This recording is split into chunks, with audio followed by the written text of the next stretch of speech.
Hola querida iglesia, queridos amigos, que Dios les bendiga.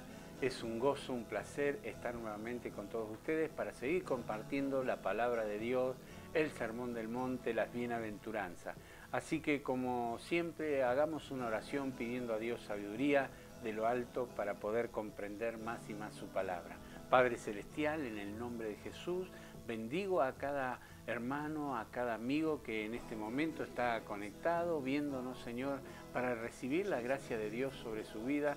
Y, Señor, queremos ser enriquecidos, queremos ser bendecidos, queremos, Señor, recibir tu gracia y tu presencia a través del estudio de tu palabra. En el nombre de Jesús yo bendigo a cada persona y que el poder del Espíritu Santo traiga sabiduría a cada corazón. En el nombre de Jesús. Amén y amén. Bueno, los que tienen la carpeta, si no pueden adquirirla a los teléfonos que aparecen allí, te va a ser de mucha ayuda, de mucha bendición. Estamos en la página 6, estamos en la clase 7 y 8 de las bienaventuranzas, Mateo capítulo 5, versículos 9 al 12 vamos a ver hoy, y comenzamos con la bienaventuranza de felices los pacificadores, la felicidad de los pacificadores. Dice el versículo 9, bienaventurados los pacificadores porque ellos serán llamados hijos de Dios. Qué tremenda palabra de Jesús enseñando al corazón de la gente en su momento y hoy enseñándonos a nosotros, porque la palabra del Señor no pasará. El cielo y la tierra pasarán, pero su palabra no pasará. Y aquí encontramos que son los hombres que hacen la paz entre Dios y los hombres, la paz personal de cada uno. El problema de la rivalidad entre los hombres siempre ha existido y va a seguir existiendo, es tan antigua como la misma humanidad. Encontramos el primer caso en Génesis capítulo 4, versículo 8, donde lamentablemente Caín mata a su hermano Abel. Y dice Génesis 4, versículo 8, de esta manera: y dijo Caín a su hermano Abel, salgamos al campo. Y aconteció que estando ellos en el campo, Caín se levantó contra su hermano Abel y lo mató. Qué triste historia, qué tremendo y mal comienzo para la humanidad, porque imagínense, entre hermanos, esa rivalidad. ¿Y por qué Abel dejó llenar su corazón? Bueno, sabemos que porque la ofrenda de Abel fue aceptada y la de Caín no, porque la de Abel tenía que ver con lo que Dios manda y la de Caín tenía que ver con el esfuerzo humano, la capacidad humana, que si bien es cierto es importante, pero que no es mérito para con Dios. La paz es no es solo un mero cese de hostilidad o una tregua momentánea en una guerra, más bien es una realidad espiritual de un corazón que ha entrado en comunión vital con Dios. Encontramos esa declaración que nos hace la Escritura en Efesios capítulo 2, en el versículo 13 y 14. Nosotros vamos a ver allí lo que la palabra del Señor dice. Efesios capítulo 2, versículo 13 y 14 dice: pero ahora en Cristo Jesús, vosotros que en otro tiempo estabais lejos, habéis sido hechos cercanos por la sangre de Cristo, porque Él es nuestra paz. ¿Quieres paz? Acércate a Jesús, abre el corazón a Jesús y vas a ver cómo el Señor te va a dar paz en tu vida. Dice paz, que de ambos pueblos hizo uno, derribando la pared intermedia de separación. ¿Cuántos hombres hoy están buscando la paz, sentirse bien y no encuentran la manera, porque hay reglas establecidas por Dios para encontrar la paz, ¿no? Primero debemos ser obedientes, primero tenemos que estar en paz con Dios. Dice Romanos 5.1, justificados pues por la fe tenemos paz para con Dios por medio de nuestro Señor Jesucristo. O sea, quieres recibir paz, tienes que venir a Jesús, tienes que abrir tu corazón a Dios. También en Colosenses 1.20, para los que están tomando nota, o en Juan 14.27, cuando Jesús dijo: mi paz os dejo, mi paz os doy, no como el mundo la da, no se turbe vuestro corazón ni tenga miedo. Así que hacé caso a la palabra del Señor. Tener paz con Dios es tener la paz de Dios. Y esa paz de Dios es excelente, porque la paz que el Señor da es diferente a la paz que los hombres ofrecen, ¿no? Porque cuántas veces dicen o se proponen los seres humanos tener paz y no encuentran reposo en su corazón.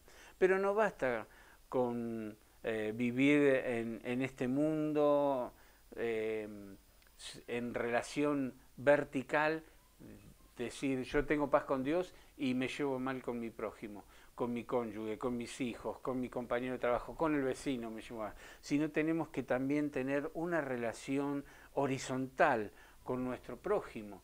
O sea que recibo paz de Dios y a la vez la transmito a la paz en los seres humanos que a diario tengo contacto, me rodean. Ser un pacificador no es solo tener la paz de Dios en sí mismo, sino también la paz con el prójimo. La paz, como dije, con tus seres que te rodean a diario, que seres queridos, cualquiera sea el vínculo. Así que el Señor nos ayude, ¿no? Porque donde entra un hijo de Dios, entra la paz.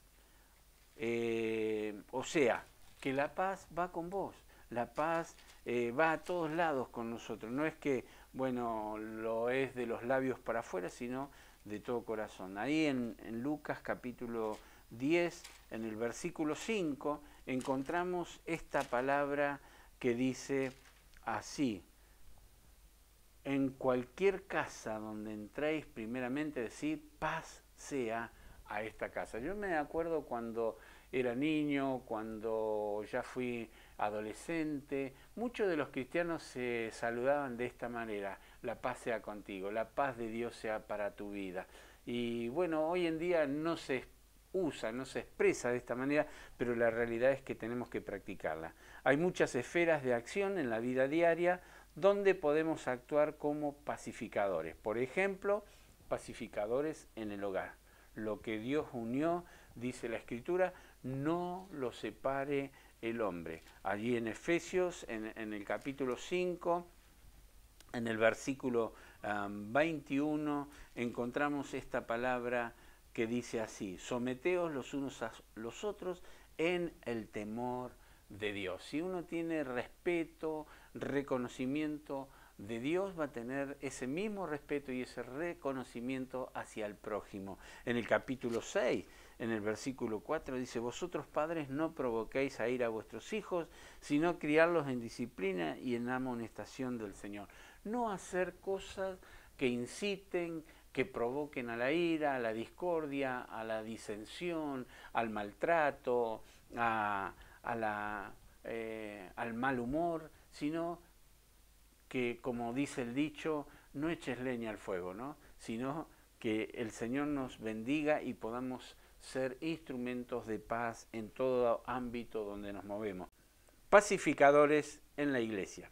En San Mateo capítulo 18, versículo 15, el Señor está mostrándonos allí cómo uno tiene que cumplir el rol, ¿no? Como hijo de Dios. Capítulo 18, versículo 15 dice de la siguiente manera: por tanto, si tu hermano peca contra ti, ve y repréndele estando tú y él solos, y si te oyere, has ganado a tu hermano. Mas si no te oyere, toma un testigo, a uno o dos, para que en boca de 2 o 3 testigos conste toda palabra.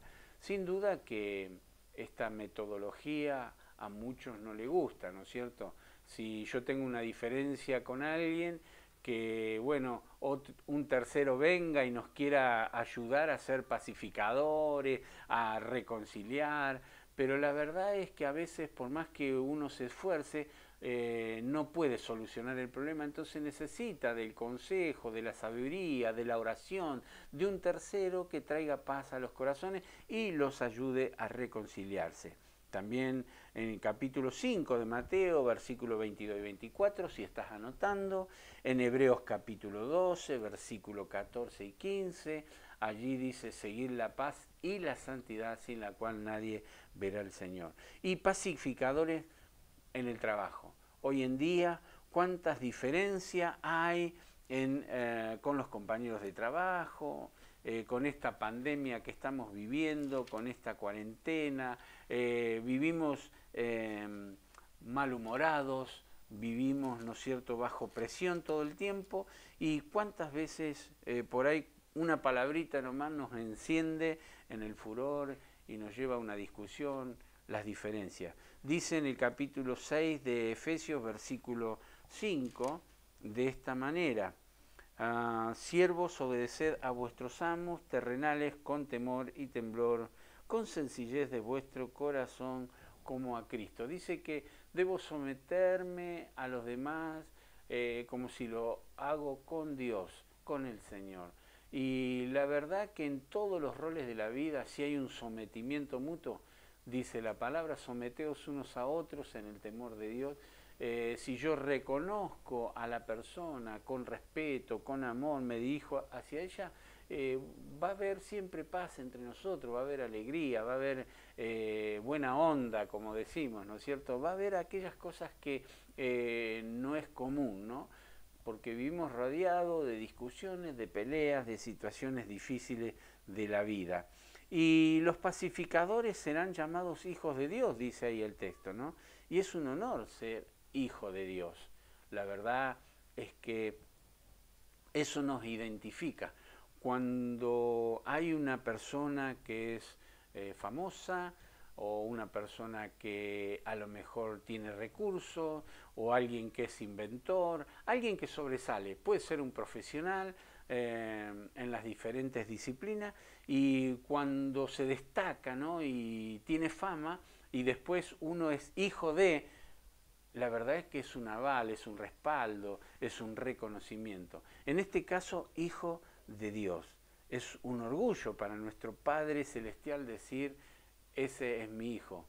Como se dé a nivel terrenal que un hijo se comporte y honre, ¿no es cierto?, a sus padres y sea una persona de bien en la sociedad, uno como padre puede decir: ese es mi hijo, realmente estoy orgulloso de los hijos que tengo. Alegremos el corazón entonces de Dios y no digamos que somos sus hijos porque nos caracterizamos por ser unas personas que respaldemos, ¿no? Digamos esto, respaldemos con nuestra vida lo que decimos que somos. Y si somos pacificadores, el Señor nos va a ayudar, nos va a bendecir, y estamos honrando a Dios, estamos demostrando que somos buenos cristianos, que agradamos a Dios en todo, que la paz de Dios está en nuestros corazones, y eso es lo más importante, amigos. Y bueno, hay mucho para decir sobre el tema, ¿no? Pero el texto de Mateo, volvemos al capítulo 5, en el versículo 10 dice: bienaventurados los que padecen persecución por causa de la justicia, porque de ellos es el reino de los cielos. Tremendo, ¿no? Bienaventurados sois cuando por mi causa, dice el Señor, os vituperen, os persigan y digan toda clase de mal contra vosotros mintiendo. Esa es la clave, ¿no? Que sea mentira lo que digan, porque si es verdad, ahí estamos fritos. La verdad es que nosotros tenemos que respaldar con nuestra vida lo que somos, lo que decimos. Gozaos y alegraos porque vuestro galardón es grande en los cielos, porque así persiguieron a los profetas que fueron antes de ustedes. Felicidad en la persecución. Parece contradictorio, parece irónico, ¿no? Parece que estas palabras de Jesús no fueron lógicas, que no encajan en nuestra mente. ¿Cómo puedo ser feliz o dichoso si estoy viviendo una persecución? Nadie desea tener enemigos, nadie desea ser perseguido, nadie desea que lo menosprecien. Algunos no consideran que esta sea una bienaventuranza, más bien creen que es la conclusión de las otras 7 anteriores, ¿no?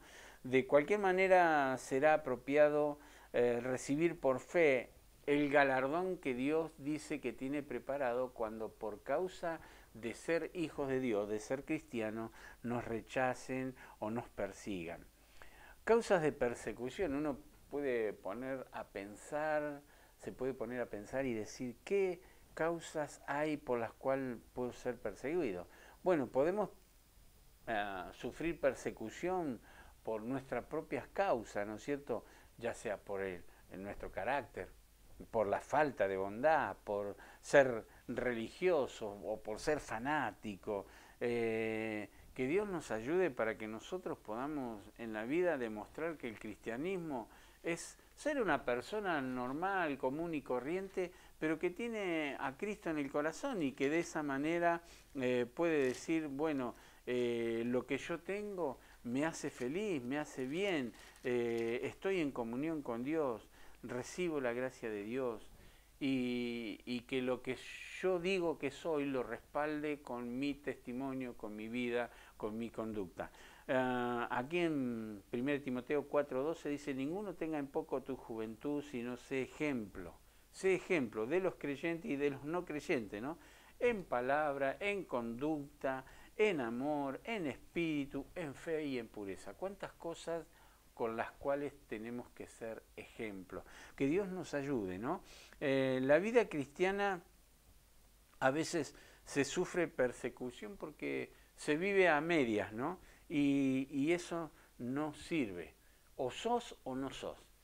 Y no ser no nos conviene porque muchos de nosotros que venimos de una trayectoria de vida, por así decirlo, mundana, una vida alejada de Dios, hemos sufrido, sabemos que no nos conviene, sabemos que los que sirven a la carne, los que viven en la carne, no heredarán el reino de Dios, pero los que vivimos agradando a Dios, esforzándonos para hacer las cosas bien, entonces el Señor nos va a ayudar, nos va a bendecir, nos va a librar del castigo eterno.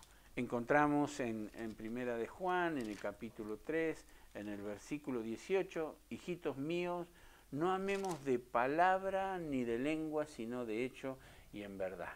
Cuando dice amemos de hecho y en verdad, está diciendo que todas las cosas que hagamos en la vida, la hagamos de corazón, la hagamos sinceramente, no la hagamos con hipocresía, sino con un corazón dispuesto. Porque si no vamos a sufrir las consecuencias. Tengamos en cuenta que a Dios no se le escapa nada, que el Señor es poderoso para ayudarnos a superar nuestros caracteres, nuestra forma de ser, y tiene que haber cambios. La Biblia dice, no os engañéis, Dios no puede ser burlado, en Gálatas 6:7, todo lo que el hombre sembrare, eso también segará. Así que tenedlo en cuenta, porque el que siembra para la carne, de su carne se hará corrupción, mas el que siembra para el espíritu, del espíritu segará vida eterna. A Dios no se le escapa nada, así que todo lo que nosotros hagamos tiene sus consecuencias, para bien o para mal. Podemos también nosotros sufrir, ¿no es cierto?, persecución por la causa de Cristo. Hoy es tremendo porque hay países donde los cristianos son perseguidos y realmente no pueden abrir los templos, no pueden hablar abiertamente de Jesús, son perseguidos, son castigados, son discriminados. Gracias a Dios por la libertad que tenemos en nuestro país, pero siempre sufrimos algún tipo de persecución porque otros no creen como nosotros creemos en Dios. Pero lo importante es que seamos fieles al Señor. Dice en Primera de Pedro, en el capítulo 2, en el versículo 19, dice de esta manera, porque esto merece aprobación. Si alguno a causa de la conciencia delante de Dios sufre molestias, padeciendo injustamente, pues qué gloria es si pecando sois abofeteados y lo soportáis, mas si haciendo lo bueno sufrís y lo soportáis, esto ciertamente es aprobado delante de Dios, ¿no? Así que es tan clara la palabra de Dios allí, porque uno va a sufrir a veces el menosprecio, va a sufrir la incomprensión, va a sufrir de diferentes maneras y formas por ser fiel al Señor. Porque la amistad con Dios es enemistad con el mundo. Así dice Santiago capítulo 4, verso 4, o no sabéis que aquel que se constituye amigo del mundo se constituye enemigo de Dios. Así que cuidado con eso. Dios no nos comparte con nada ni con nadie, somos solamente de Él y para la gloria de Él, porque no somos de este mundo. Dice allí en 1 Pedro capítulo 2, versículo 9 y 11, está diciendo: mas vosotros sois linaje escogido, real sacerdocio, nación santa, pueblo adquirido por Dios, para que anunciéis las virtudes de aquel que os llamó de las tinieblas a su luz admirable. Vosotros que en otro tiempo no erais pueblo, pero que ahora sois pueblo de Dios, vosotros que no habíais alcanzado misericordia, pero ahora habéis alcanzado misericordia. Somos del Señor, para el Señor y para la gloria de Dios. Y esto produce, ¿no es cierto?, en nosotros una conciencia de convicción, un estado maravilloso de declaración de que somos un especial tesoro para el Señor. Y eso va a causar incomprensión en muchas personas, ¿no es cierto?, como dije, que no tiene la misma fe que nosotros tenemos, y también en el mundo espiritual una lucha tremenda, porque ahí en Efesios capítulo 6, versículo 12, dice que nuestra lucha no es contra sangre ni carne.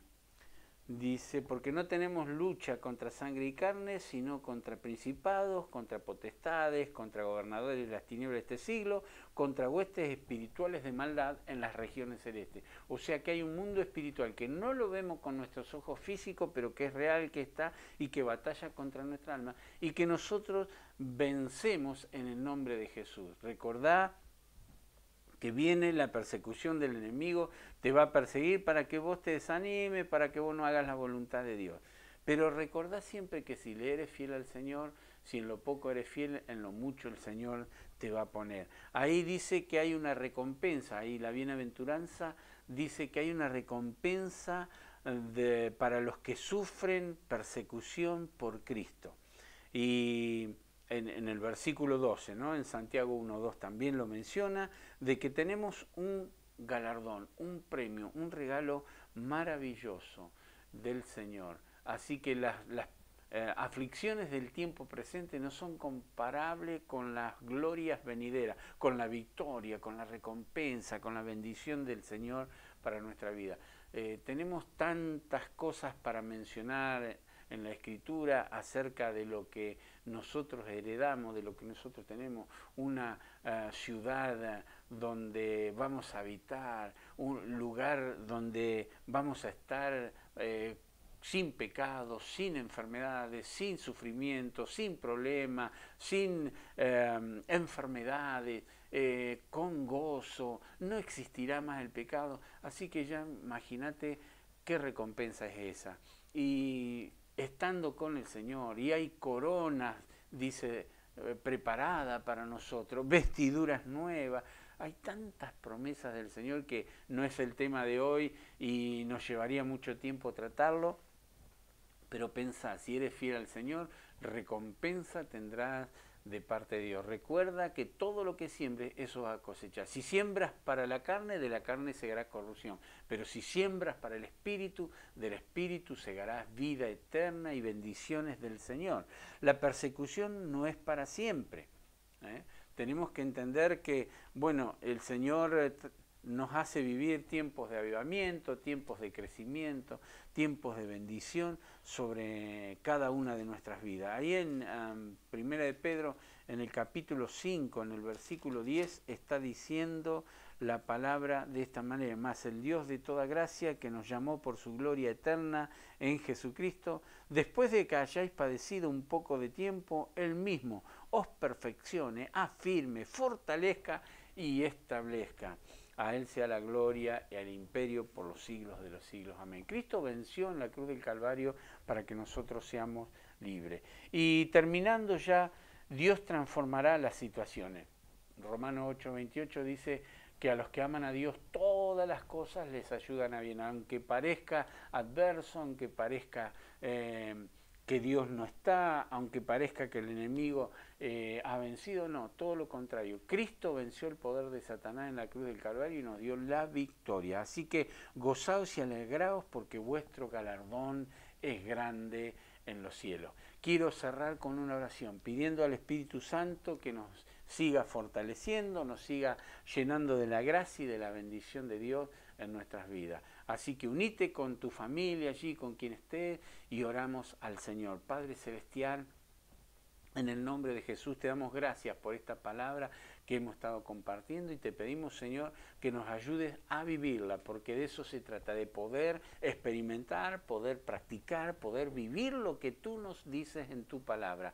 Así que, Señor, son doblemente felices los que tienen paz y los que son instrumentos de paz. Así que bendice a cada hermano y a cada amigo, que esa paz, Señor, la transmita a las personas que le rodean a diario y en todos los roles de su vida. En el nombre de Jesús, Señor, y los que padecen persecución por causa de la justicia, Señor, son bienaventurados. Dice tu palabra que, Señor, las glorias venideras van a ser tan tremendas que no son comparadas con las tribulaciones, los momentos difíciles, las situaciones que podamos vivir en este tiempo. Así que hay gran esperanza para cada uno de nosotros. Recibe en el nombre de Jesús la bendición de Dios, la fortaleza, y vive el poder del sermón del monte, las bienaventuranzas para tu vida. En el nombre de Jesús lo pido y doy gracias a Dios para que el Señor te bendiga, el Señor te guarde y el Señor te use para su gloria. Dios te bendiga y seguí junto a nosotros, con la pastora Hilda, conmigo, estudiando la palabra de Dios, porque recuerda, mi pueblo yerra por ignorar las Escrituras y nosotros no tenemos que ignorar lo que Dios dice, lo que Dios enseña, porque es una regla infalible de fe y de conducta. Que el Señor te bendiga y nos vemos en la próxima clase.